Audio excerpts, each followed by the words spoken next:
Well. Hello, everybody. How we doing? Um, Good to see you. Well, I can't really see you, but you can see me. So hope it's good to be seen. Maybe is what we should really say. Glad to be here as always. Thank you, Paul Melio, for our awesome theme song. He and I are doing a little WhatsApping as right before the show here. So, Paul, thanks for the theme song as always. And you can get Paul's music on all of your favorite streaming services. Check him out.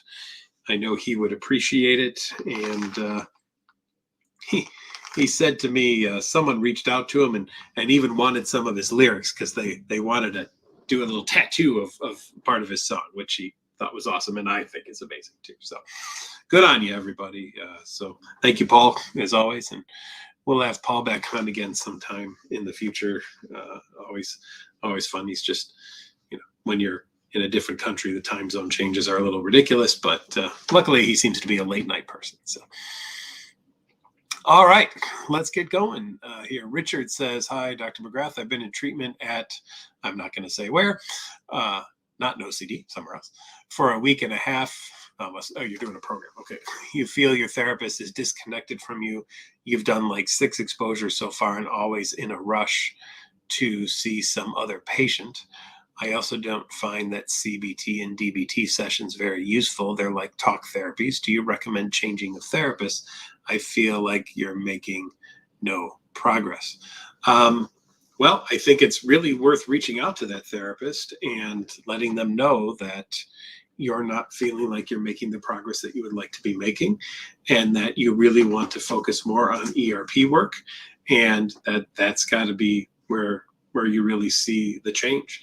And that if you don't get more ERP, you're going to ask to speak to one of the supervisors because you want to voice your opinion that you feel that more ERP work would be best for you, and stand up for yourself like that. And it's okay to say, hey, I want more evidence-based treatment, because that's what's going to be really helpful to me. So, Richard, I hope that helps, and go ahead and, it doesn't hurt to make that request. All right.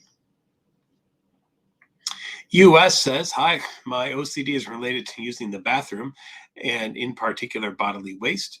You have had a set toilet routine for 3+ years now, and some things you do are keep checking and asking yourself if you're done. You overwash yourself with water, over wiping with tissue, and keep going over your routine in your head to see if you might have missed anything. Your worst fear is one day you will forget to wipe or don't wipe properly and find waste somewhere and become paralyzed in fear and extreme panic. You also end up avoiding using the bathroom as it takes hours. Help on these issues would be appreciated. Also, sorry for the long thread. Thanks. US, I'm gonna bet something, US. I'm gonna bet that when you were born, you had some kind of diaper, which means that you would have pooped your diaper and that you would have been in it for a while. So, US, I'm curious, what has that done to you, and how has that interfered in your life, that potentially for the first 2 to 3 years of your life, you walked around with a poopy diaper? Has it caused you to be stuck? Has it caused horrible things to happen to you? Has it led to you being contaminated? Has any of those things actually happened? And I ask this purposely because a lot of people don't really recognize that the thing that OCD has picked up on now is probably something in the past that just didn't bother you whatsoever. So there's so many people who have this kind of fear about, what if I were to get a little bit of poop on my underwear or something like that? Well, it happens, right? Everyone's had the little bit of brown stain in their underwear at some point in time. It occurs. Maybe your toots were a little juicy or something of that nature. Maybe we didn't wipe very well. Maybe we got scared and literally crapped our pants. Something of that nature, right? These things happen, right? And maybe even more so for children than anything else. So, if kids get through that and grow up and do well, and there's no danger of it whatsoever, then what's the issue with it happening when we're older? Why would it be any different?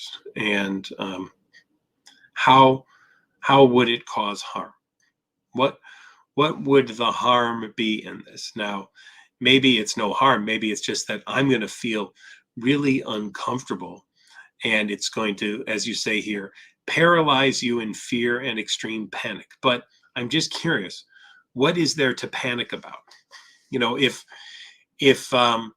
you're in the middle of going to the bathroom or right after you've pooped, right? I'm just gonna talk about bodily fluids tonight, it appears. So let's say you've just finished pooping and then the smoke alarm goes off, right? Do you stay in the bathroom to do your wiping ritual to make sure that there's no poop left on you and do all the washing and extraneous things that you need to do? Or do you say, oh, well, it appears the house might be on fire, might benefit me to get out of the house, right? I'm going to bet most people would get out of the house, right? At least I would hope so.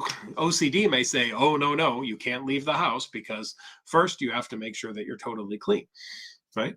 But why? What what would happen, US, if there was a little bit of brown left downtown, right? What would happen if that was the case? Would would it harm anyone else? Likely not. Would it harm you? Likely not. Would you think about it? Sure. Would you think it would be gross? Probably. Can you handle it? Of course. And US, that's where I want you to go with this is the recognition that though it may be uncomfortable if you haven't fully done your ritual wiping, the whole goal of ERP therapy is to not do ritual wiping and ritual washing. It's to poop, wipe, and go. And and that's why we do laundry, right? If something does happen to get on your underwear, that's why we launder things. It's the whole purpose of laundry is to clean off, from our shirts and things, dead skin cells that get on there, sweat that gets on there, oils from our body that gets on there, and from our underwear, if there's any droplets of pee or micro pieces of poop. I had a discussion with someone about micro pieces of poop. Like couldn't even be seen by the naked eye, but there's poop there and it's dangerous. And is it really? Because if that's the case, I don't know anyone who doesn't have some micro pee or micro poop on them at any time whatsoever. Right? So this to me is one of those cases where OCD makes something so much worse than anybody else would likely think it to be. And it blows something so out of proportion that it starts interfering in our life for no reason whatsoever, because it's really doesn't need to be as scary as OCD tells you that it actually is. But OCD is very cunning and gets you to believe these things to be awful and horrible when the reality is they just don't have to be. Smurfette says, you're having a tough time letting go of an obsession because a coincidence happened that made you fear, uh, that made your fear appear to have come true, even though you know it didn't. How do I let this obsession go? Well, those darn coincidences, they do happen once in a while. And that is part of ERP therapy. Now, here's the deal, Smurfette. Will you focus on the fact that there was a coincidence? Or will you focus on the fact that you can learn how to handle the coincidence? Because to me, that's really, really the key thing, more than anything else, is being sure that we learn that we can absolutely handle coincidences. That's what we got to do, right? We have to know that we can handle a coincidence. They are going to happen once in a while. Now and then, the thing that we are afraid of can occur, right? Um, if I'm afraid that a dog will bite me, I have no guarantee in life that a dog will never bite me, right? Does it mean that I should avoid going outside just in case there's a dog out there? No, but I can accept the fact that though it could happen, the likelihood is that it probably won't. Now, OCD hates this, right? And I was, in fact, talking to someone earlier today about this who wanted a guarantee that they would never have a health problem ever in their life. And I said, well, geez, I just don't know how to make that happen. I don't know how to do that. I don't know anyone who will never experience some kind of health issue, be it from a common cold all the way up to a serious disease or a terminal illness or something of that nature. I can give no one a guarantee that you will never have a health problem. But boy, doesn't OCD want that? Doesn't OCD want that guarantee? But I need to know that I'm never going to have a health issue. I can't give it to you. I really wish everyone I could. I would love to be able to promise all of you that everything will be fine and all will be okay. But never once have I said to a patient, I promise you that everything will be fine and all will be okay, because I have no ability to predict that that's actually the case. I have no idea if everything is going to be fine or okay for anybody. I just don't know. So we sit with discomfort. We sit with the fact that we don't know if that's going to be the case. We don't know how it's going to go. But you know what? It's okay to not know, right? And that's why sometimes in treatment we talk about the idea of, well, maybe or maybe not. It could happen. It's possible. But possibility and probability don't have to equally touch each other. Just because something is possible doesn't mean it's 100% probable, even though in the world of OCD, those things do equal each other. Possibility equals probability in the world of OCD, but not in the real world outside of it, right? But it's hard then to not believe the OCD. That OCD is so convincing, isn't it? I mean, why not believe it? It seems so real and it feels so real and it creates all these emotions inside of me and all of these things. And boy, it's hard to let it go, right? But that's the whole goal of therapy, folks. How can you let it go? That's what we need to do. Tonight's broadcast, of course, brought to you by NoCD. NoCD, a downloadable app that you can get through Google Play or iOS. And we have teletherapy across the country and also in Canada, Australia, and the UK. So please feel free to reach out to us here at www.nocd.com or download the NoCD app and you can click the therapist button and we would be happy to do a free call with you to see if one of our therapists might be very helpful to you. All right. Let's get back into our work. Thank you, Smurfette, for that. Potato2K says, you have a question. How does sexual orientation OCD cause confusion and why is it so scary? Let me just change your question. How does OCD cause confusion and why is it so scary? Because all subtypes of OCD cause confusion for people and all subtypes of OCD are scary. That's why we use the same treatment no matter what the subtype is, because we know that it's ERP that is going to be helpful. So in terms of confusion, very simple. OCD's nickname is the doubting disorder. Well, doubt can be confusing, right? Why am I doubting something? Why am I not 100% assured of something? I'm very confused right now. I should have 100% assurance, but I can't have 100% assurance. But I need to have 100% assurance. Well, I can't give you 100% assurance. Well, then I don't want to do anything until I have it. Well, then you're going to do nothing and you're going to be stuck. Well, then I'll just keep doing compulsions in order to feel better. Well, then that's what the rest of your life is going to be if that's the case. But I don't want to do compulsions for the rest of my life. Well, then now I don't know what to do because you're telling me that you want something that I can't give you and you will only accept the thing that I can't give you and you're going to keep doing compulsions until you get it. But you know that compulsions aren't going to lead you to actually feeling the way that you want to feel, but at least immediately they feel great, but then there's no long-term solution. That's correct. So what do? You have to do ERP in order to be able to handle these things. There you go. Hope that helps. Right. Why is it scary? Because OCD is an emotional problem, not a thought problem, right? So OCD grabs onto that emotion center of your brain and triggers that fight, flight, or freeze response and leads you to have all sorts of awful feelings like guilt and shame and disgust and fear and all those kinds of things. And it's overwhelming. That's why. That's the problem with it. So that's where people get stuck all the time. Mary 1120 says, I did some uncharacteristic things in the past after a traumatic experience. You ruminate about these events and the harm you caused others, not physical, okay, all the time. How will ERP help? Thanks. And you go on to say, your greatest fear is that you will hate yourself forever, which leads to not taking care of yourself physically and basically just not caring about yourself at all. So if your fear is that you're going to hate yourself, you're already doing the things that you would do if you hated yourself by not taking care of yourself.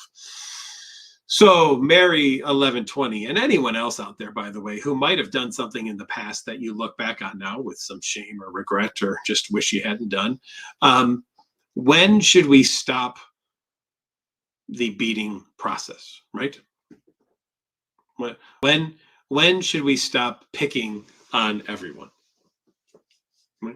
Because Mary, if you know anyone else in your life who's ever also done something that they may regret, I believe, Mary, going forward, you should treat them like crap until they've had enough atonement in their life, right? Would that be a smart thing to do, Mary? Is that the way to go? Is that how we want things to be?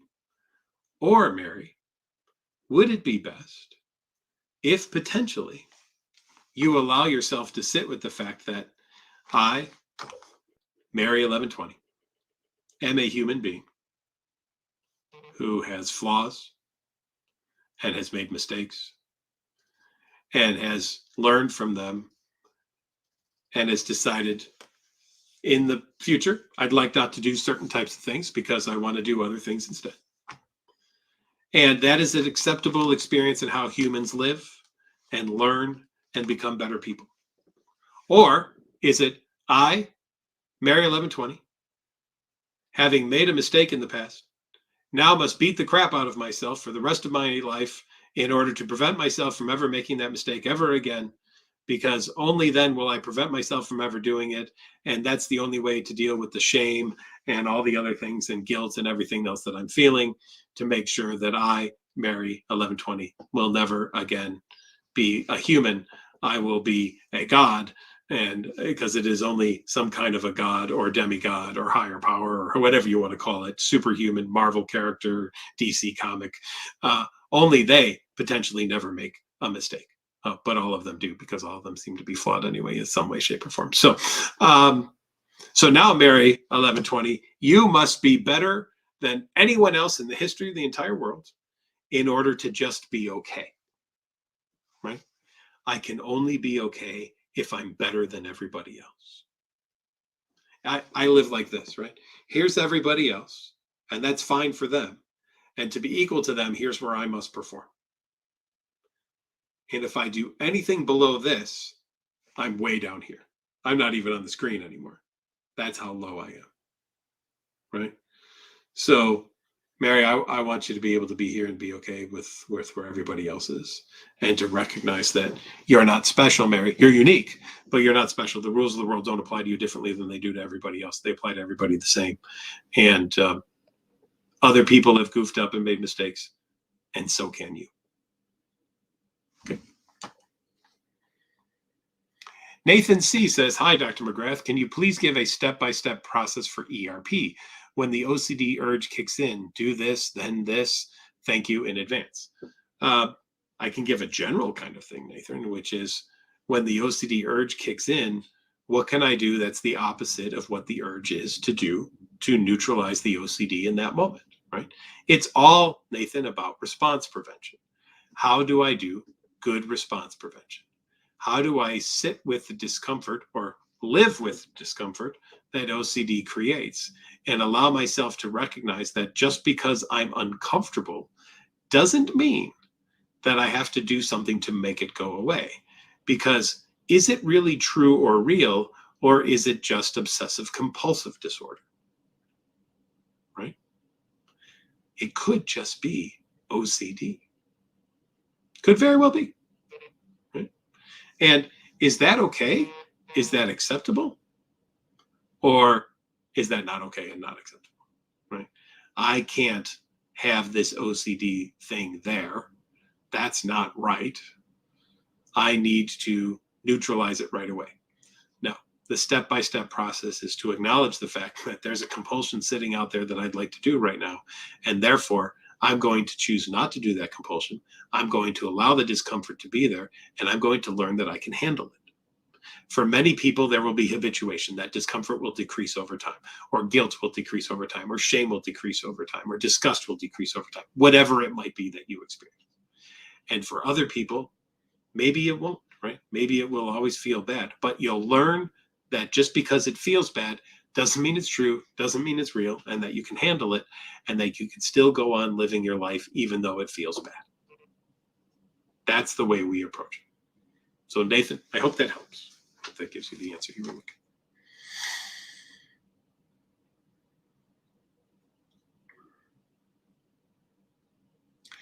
EB says, my intrusive thoughts make me feel guilty believing in things that don't have hard evidence. It's hard to fight intrusive thoughts that use rationality. Yeah, intrusive thoughts are going to try anything and everything to get you to eventually do a compulsion, right? So, EB, just because you have an intrusive thought and you don't like it doesn't mean that you have to do a compulsion. You can allow for that uncomfortable experience to be there and not give in. Now, OCD may try to rationalize with you and say, oh, but here's the reasons why I'm correct. This is why I'm true and I'm real. And you really do need to listen to me. It's all baloney, right? It's all blah, ha, ha. OCD has never once presented an argument that would stand up in court, right? Imagine being in front of a judge and your OCD saying, well, Your Honor, here is why I am true. And likely the judge would look at your OCD and go, what? Wait, what? No, no, not winning. But Your Honor, how can you not see it? How can you not get it? This is why it's true. Yeah, I'm still not understanding or getting it. Your Honor, you are blind. It is obvious why this is real. Yeah, actually, it's not. And it meets no definition that we see here in a court of law. So I'll be dismissing this case. But Your Honor, court dismissed. Bailiff, please remove the OCD from the courtroom. That's how it would be every time. But OCD is always going to say, but if I could just go back and give one more argument, that might be the time that it finally convinces everybody. Then people would truly get it and understand. No, not so much. OCD is just going to be spreading more bull all over the place. Right?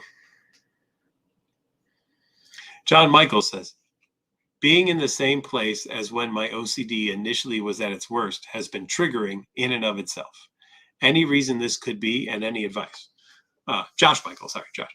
Well, Josh, one thing that could happen is you have to kind of take a look at, have there been any stressors that are going on in your life? Because OCD does love to take advantage of a stressor. So new school, new house, new baby, marriage, breakup, death in the family, something like that. OCD will be the advantageous jerk that it is and say, oh, wait a minute, you seem to be feeling down now. Well, I've got a way out. Just do these things and I guarantee that you'll have your way out. So the other piece, Josh, is that maybe it's important to recognize that even after OCD treatment, we're not really done, right? We always want to make sure that we're doing good ERP, even after we might be done with more official kind of therapy, right? I suggest to people who I've treated, do an ERP every day, just to kind of keep yourself in motion, right? Of doing ERP, just to constantly keep that flow going so that there's not any backsliding that's going to occur. So that's what I would absolutely state would be the best thing to do. Okay.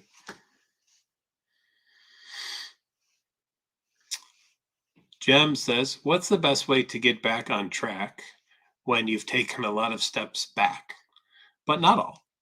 And how do you give yourself grace? Well, Jem, one of the things that I've done in my Don't Try Harder, Try Different talk, if any of you have ever listened to that talk on the OCD Foundation conference, is to talk about specialness. And I mentioned it a little bit earlier. So Jem, here's what we're going to do. We're going to talk about specialness here. Specialness comes in this way. The rules of the world apply to me differently than they do to everybody else. It's fine if anybody else does anything or goes back on track or takes a few steps back, but it's not okay if I do. I would be wonderful and lovely to anybody else who took some steps back, but I'm going to be a jerk to myself for taking some steps back. So, Jem, and everyone else listening, here's what I want you to do for the next 24 hours. I want all of you to treat yourselves as if you actually like yourselves. I want all of you to treat yourselves as if you're your very best friend or most cherished loved one in the world. Okay? See how that feels. Do that for the next 24 hours. Anytime anything goes wrong, say to yourself, who cares? Nobody noticed. It's no big deal, whatever. Anytime anything goes well, say to yourself, well, that was awesome. Nice job. Totally excellent. Great work. Proud of you. See how that feels. Okay? Now, tomorrow, I want you to do the opposite. Tomorrow, I would like all of you to treat everyone you know like you normally treat yourselves. So tomorrow, anytime anybody you know does anything wrong, go up to them and say, you moron, I cannot believe you did that. What an idiot you are. Everyone in the world will now hate you. You better do some rituals in order to undo that before everyone in the world decides that you just need to not be in society anymore. And anytime anybody does anything well, go up to them and say, well, it was luck. It's not like you actually deserved that or anything. And of course, now that something good has actually happened to you, beware, because you know that the hammer's coming down, and to equal it out, something really bad is about to happen next. And see if anybody will ever like you or love you or even want to speak to you ever again for the rest of your life. The answer, probably not, right? Now, hopefully you get my point here. We're all unique, right? But OCD tells us we're special and that the rules of the world apply to us differently than everybody else. And OCD says it's okay for anyone else in the world to take a step back, but it's not okay for me. Jem, if you know someone in your life who's ever taken a step back and you've offered them grace, I want you to offer yourself the same grace that you've offered them. Because if it worked for them, it's going to work for you too. You just have to apply it. And I want that message to go out to all of you. And I really want you to do that, right? Maybe tomorrow, don't actually treat everybody you know like you normally treat yourself, because really no one will ever want to speak to you ever again.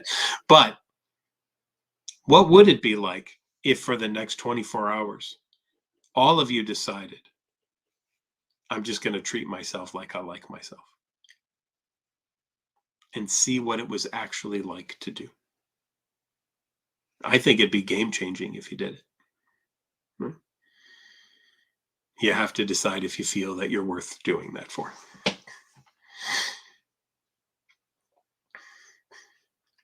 Kaylee says, hey. Hello, Kaylee.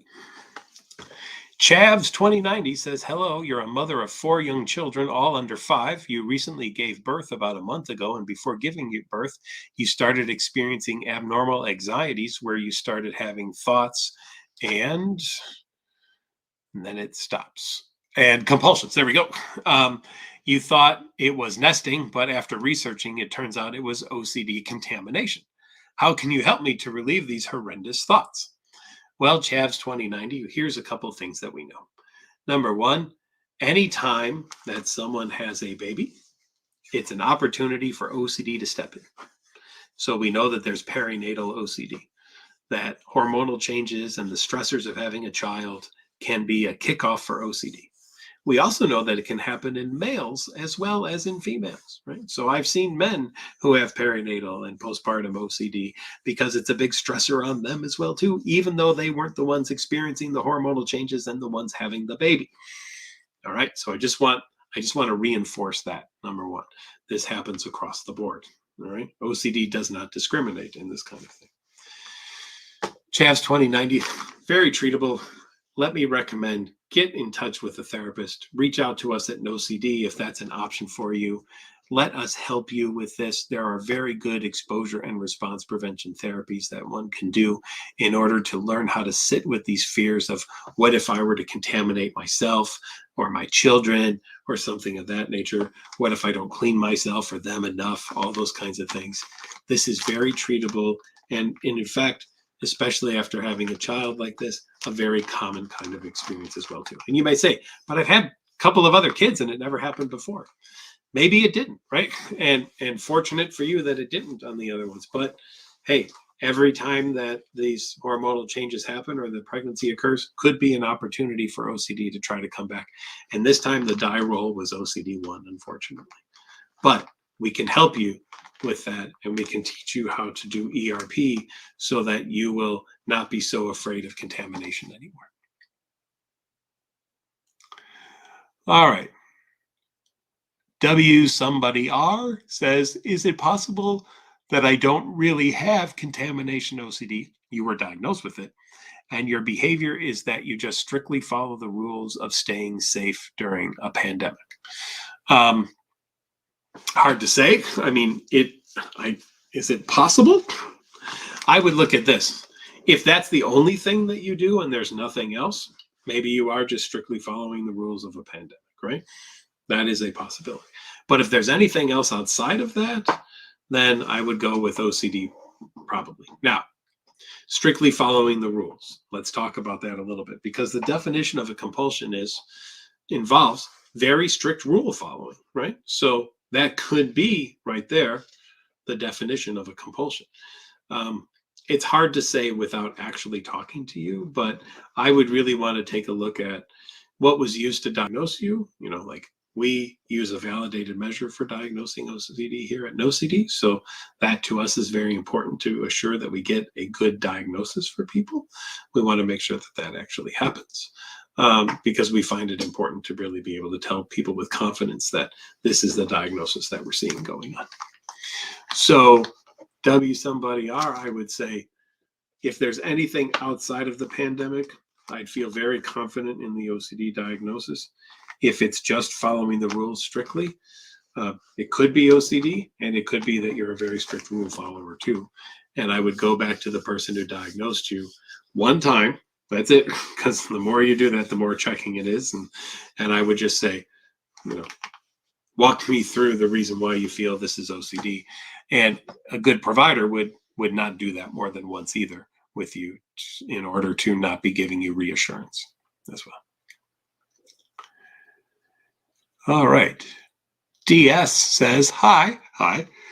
So you have a complex mixture of PTSD and OCD. When the trauma comes up, it flashes, one flash after another. The OCD comes inside of a hyperactive hyena, you call it, not knowing which wound to pick at first. So a little confused on the question. I apologize, but I can speak more in general about the relationship between PTSD and OCD. We know from military studies that people who experience PTSD have a higher occurrence of OCD than people who do not. Now, you can look at it like this. OCD, again, being the opportunistic thing that it is, that loves a stressor, could see that somebody's been through some kind of traumatic experience and then say, hey, I've got a surefire way to protect you from ever having that happen again. If you ever even think about it happening, do these rituals, do these compulsions, and that will guarantee the thing not happening. Wouldn't that be great? Yes. Why, yes, OCD, that would be wonderful. Why didn't I think of that before? I know. That's why I'm here, because you didn't think of it. So I'm going to provide it to you. I'm going to give you the surefire way to make sure that nothing bad will ever happen to you again. Why, thank you, OCD. What a wonderful thing you provide me. I really appreciate it. 3 months later, hey, OCD, suddenly you're really interfering in my life. Oh, no, I'm not, because if I wasn't around, the trauma would happen again. And wouldn't that be horrible? I suppose you're right, OCD. Maybe thank you again, but maybe not so much. Months later, OCD, I'm really getting kind of done with this. Oh, you can't be done with me, because that trauma is going to happen again if you don't allow me to do everything that I need to do. And if you don't do all the rituals that feed me and make me happy, then that trauma is probably going to happen. And you wouldn't want that, would you? That would be awful horrible. All right, I guess OCD. And any of you ever have that kind of conversation in your head? Sound familiar to anybody, maybe? I bet that it does, right? So OCD can be opportunistic, as we've said before, and take advantage of all situations. And if OCD says, oh, a trauma occurred, Let's try to convince them that that can never happen again if they do what I tell them to do. Oh, sounds wonderful. Let's do it. Awful, horrible advice, but it's what OCD loves to do.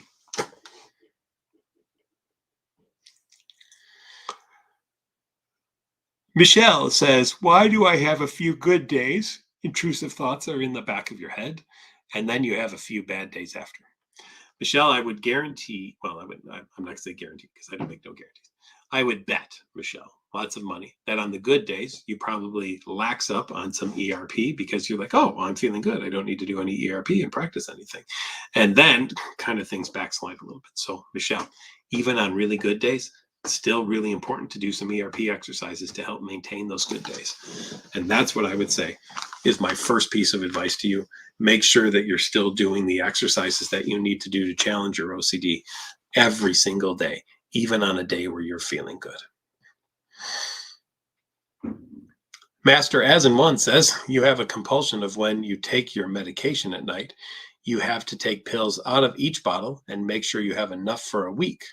You do this every night. What is good ERP? Well, I would say this. Tonight, make sure you only have enough for 6 days. Tomorrow, make sure you only have enough for 5 days. Then 4 days, then 3 days, and then 2 days. And then you just take one pill out and you do it that way. That might be the first ERP that I would try to do. Right? I would also potentially maybe write out a worst case scenario. What would happen if you didn't have enough pills for 7 more days, right? And I know that your brain's probably already gone there. So I'd have you write it out, and then I'd probably loop tape it and just have you listen to it over and over again until you were so stupidly bored with it that it just didn't bother you anymore. But you never allow it to get boring right now, because now you react to it as if, oh my gosh, if that were true, that would be awful and horrible. I better count the pills to make sure that I still have enough pills. So that would be my suggestion. See if those two things right off the bat might be helpful to you, and try those out.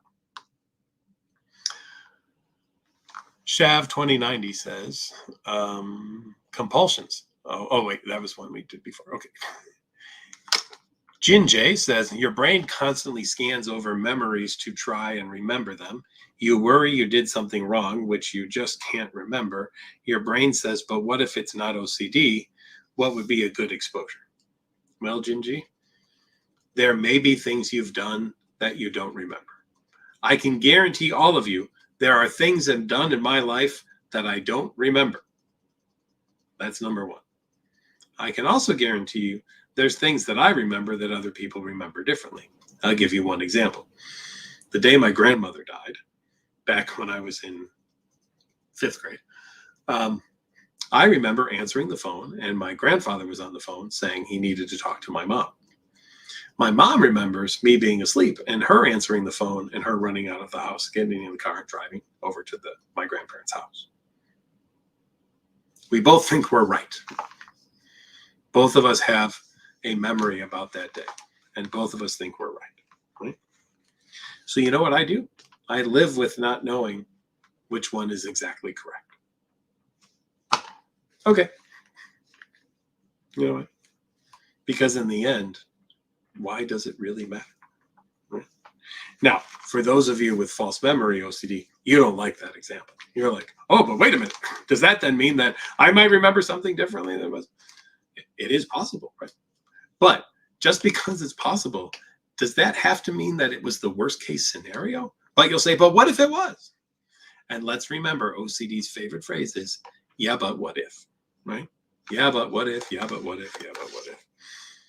So let's watch ourselves on the yeah, but what ifs and recognize that just because there is a yeah, but what if doesn't mean that that's the truth or that's the real thing, right? So I would say, Gingy, good exposures in this kind of situation are to accept the fact that, hey, I have done wrong things in my life. It is true. It has happened, but I can handle that.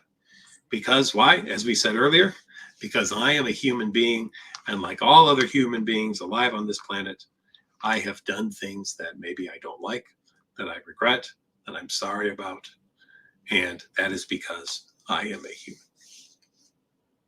Okay. OCD doesn't like humanity, right? OCD doesn't like the fact that we are flawed beings and that we are not perfect.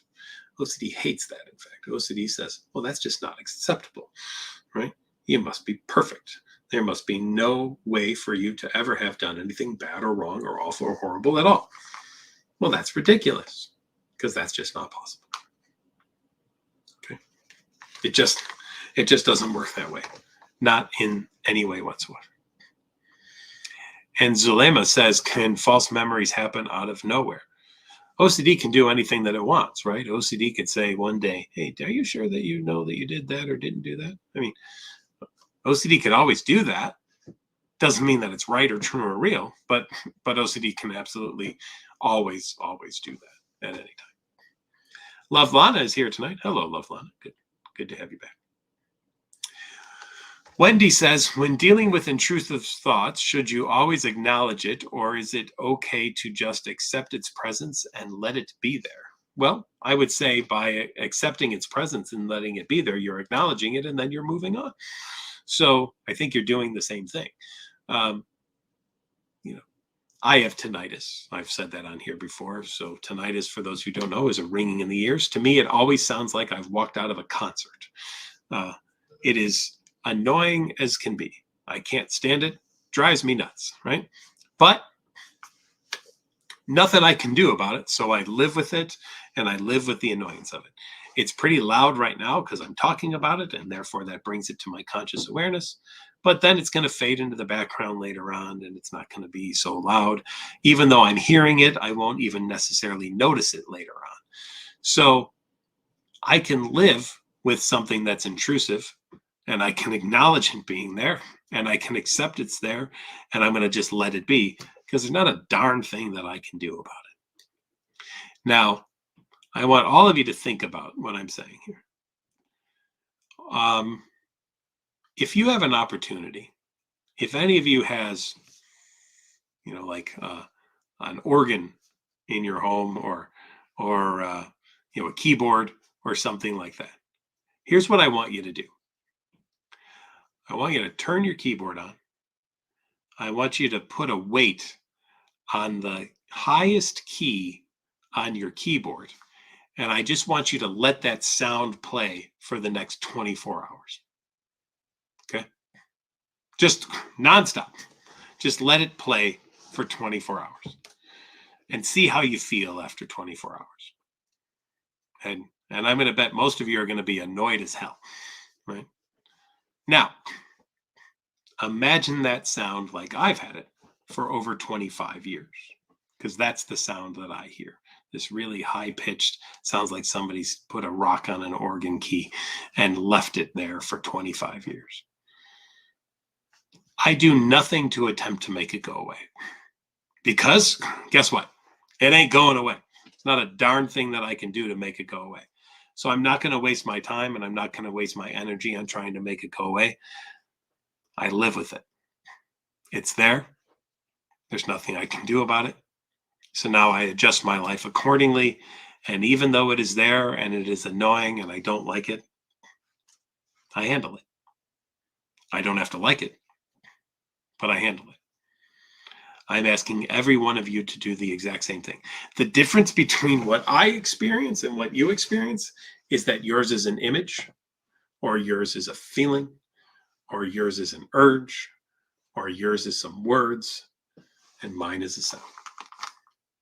All of us are dealing with something that is really uncomfortable, and all of us can handle it. We don't have to like it, but all of us can absolutely handle it.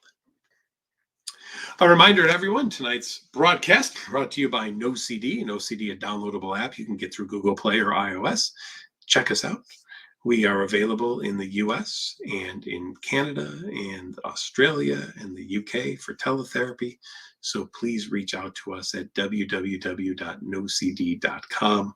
We would really appreciate it to be able to work with you and help you overcome OCD. And we also work with hoarding, and we also work with trichotillomania and excoriation and tics as well. So if any of those are a concern for you, reach out to us and let us see how we can help you.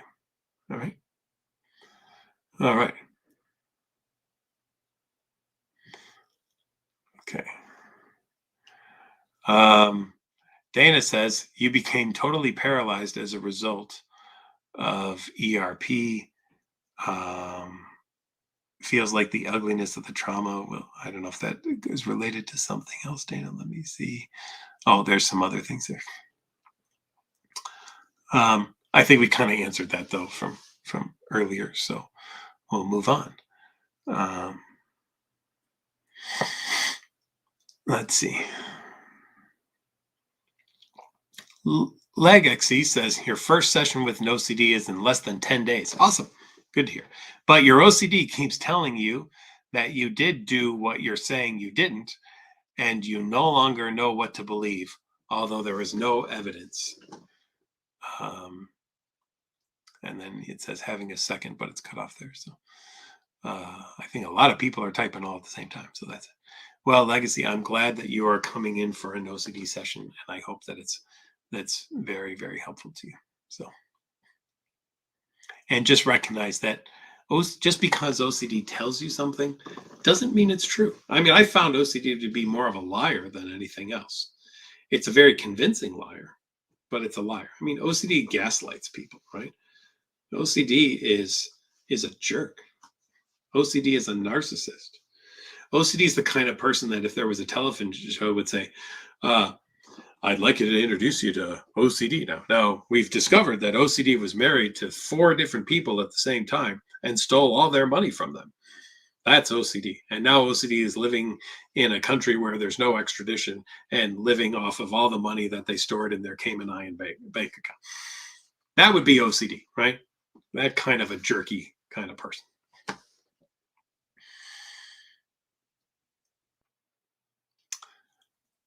Atanas says how to approach severe real event OCD when you're convinced your fears are true rather than uncertain and you deserve prison, suffering, or death.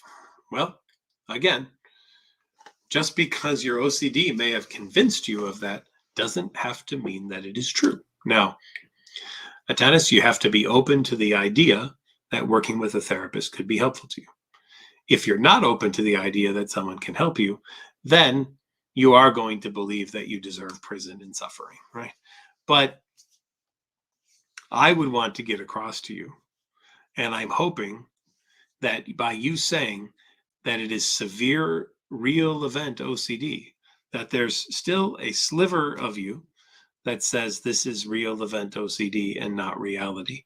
Even though this OCD is trying to convince me, it doesn't have to be true, right? So that's what I really hope that you would recognize. And I hope that you would reach out to a therapist to allow you to go through the journey of getting to that point.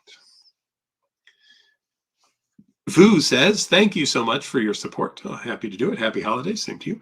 Can we recover from OCD by ourselves without therapy because you're in Southeast Asia and you cannot find therapy near me? Well, Vu, obviously, it can be difficult to find therapists, but there's a couple of places to reach out. The International OCD Foundation may have people that are available across the world. There are some companies that are doing some work across the world as well, too. Vu, if you want, feel free to reach out to me at OCD and let me see if I can hook you up with someone that might be helpful as well, too. Okay.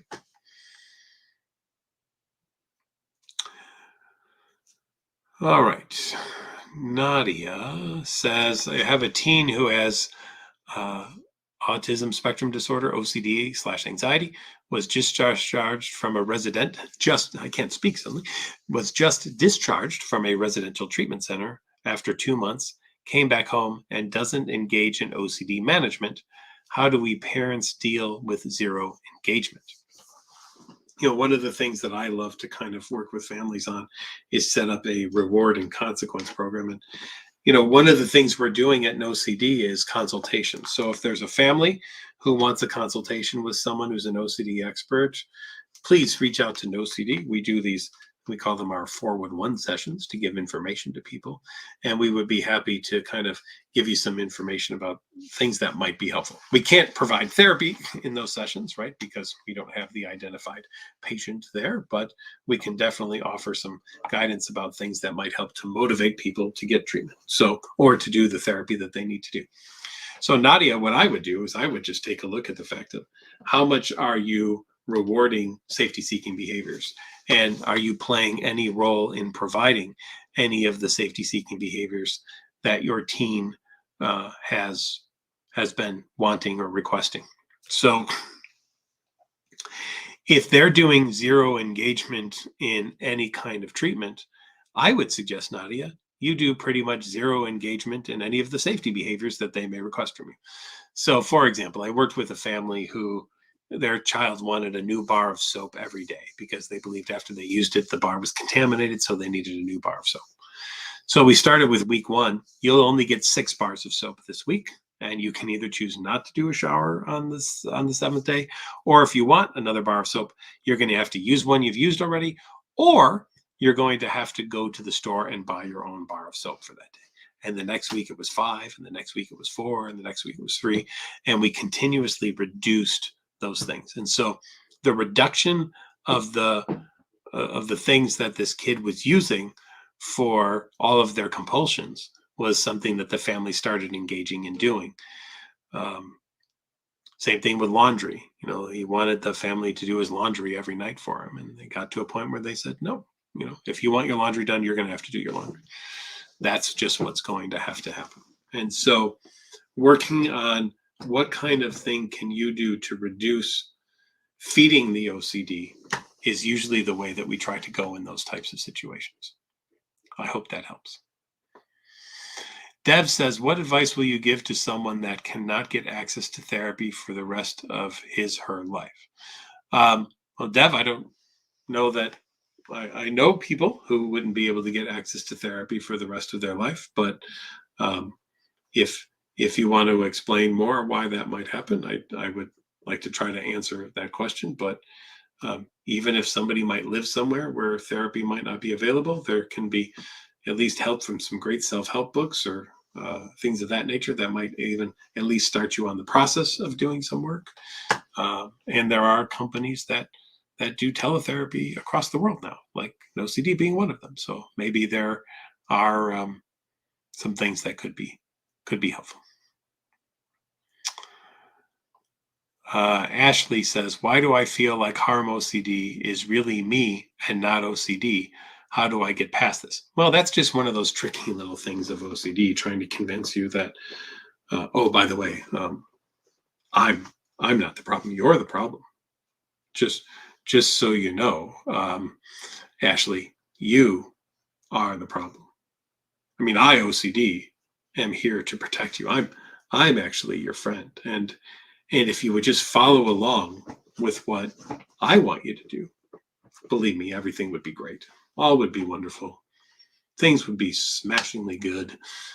But actually, if you don't do what I say, well, then your true nature will really come out. And I, as your OCD, know your true nature, Ashley. And I know that your true nature is one of decrepitude and awfulness and horribleness. Because I, as your OCD, actually can see into your brain and know the true and the real you. And without me, Ashley, awful, horrible things will be done by you. So really, the only thing keeping you alive and well and safe and secure and out of jail, Ashley, is me, your OCD. And therefore, wouldn't it be smart for you to just do everything that I want you to do in order to make sure that everything's okay? I mean, look, Ashley, I'm only asking you to do a couple of compulsions here and there, right? They don't take that long. Why not just do them and get that wonderful guaranteed feeling that, hey, we've kept the door locked on the awfulness that is you, right? Now, Ashley, other people probably in your life say, Ashley, you're a lovely, wonderful person. We love you. We think you're great. Who are you going to believe, Ashley? Everyone else telling you those things or the OCD? Now you might say, but it's coming from inside me. Isn't it true? Isn't it real? And I'd say to all of you again, just name one time that any of you have discovered that OCD is true and real.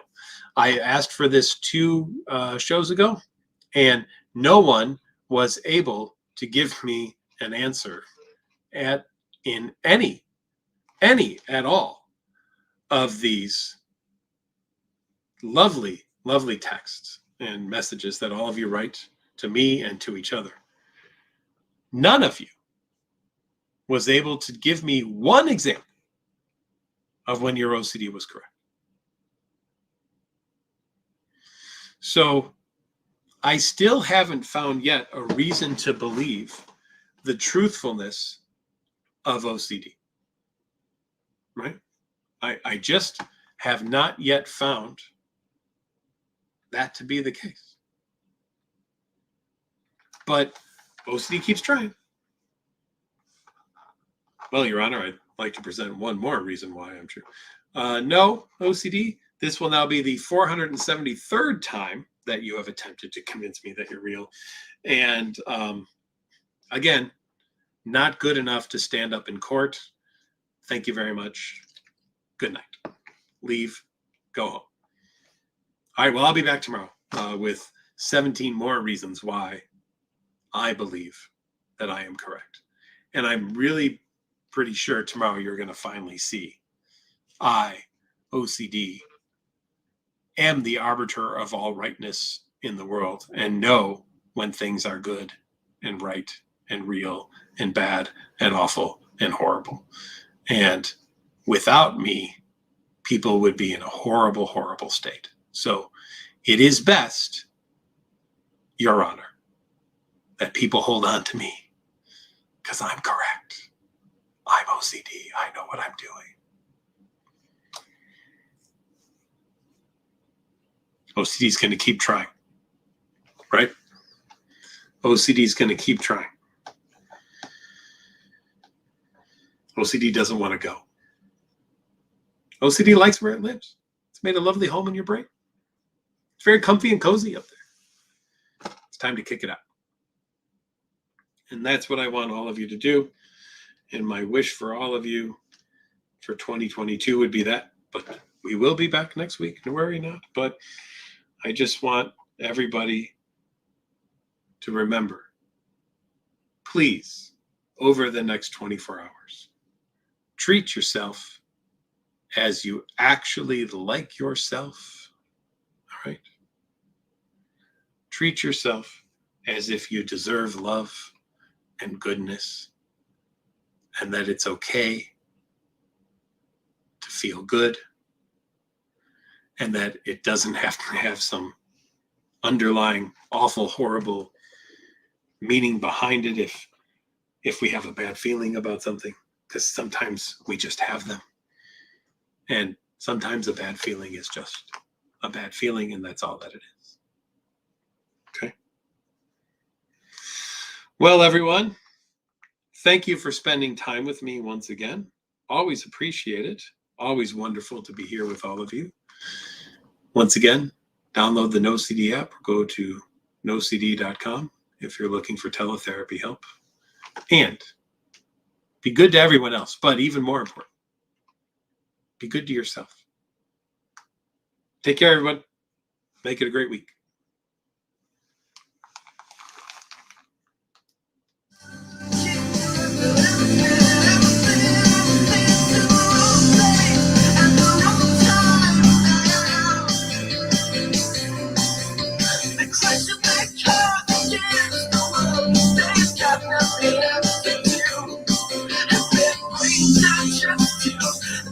Just